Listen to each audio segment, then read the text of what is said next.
ജവാനും ലിച്ചിയും വെച്ചിട്ടുള്ള ഒരു സിമ്പിൾ കോക്ടെയിലാണ് ഇത് നമ്മൾ ഉണ്ടാക്കിയിരിക്കുന്നത്. ഗായ്സ്, വെൽക്കം ടു കോക്ടെയിൽ മെല്ലു. അപ്പോൾ ഞാനിന്ന് വന്നിരിക്കുന്നത് ഒരു ജവാൻ ബേസ്ഡ് കോക്ടെയിലുമായിട്ടാണ്, ലിച്ചി ജവാൻ. അപ്പോൾ നമുക്ക് പെട്ടെന്ന് ഉണ്ടാക്കാം. ഒരു 50 ml ജവാൻ,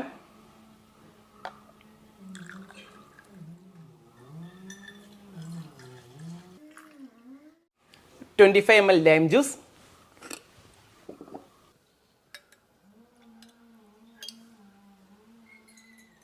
60 ml ലിച്ചി ജ്യൂസ്,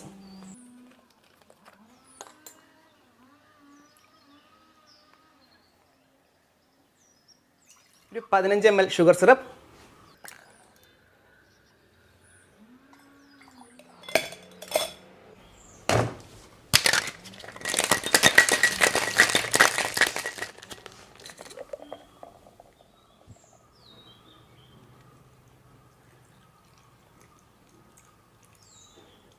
ഗൈസ്. അപ്പോൾ നമ്മുടെ ലിച്ചി ജവാൻ കോക്ടെയിൽ റെഡി ആയിട്ടുണ്ട്. ജവാൻ ഇഷ്ടപ്പെടുന്ന നിങ്ങളുടെ സുഹൃത്തിനെ വീഡിയോയിൽ മെൻഷൻ ചെയ്യും. പുതിയൊരു വീഡിയോ ആയിട്ട് നമുക്ക് വീണ്ടും കാണാം. ബൈ.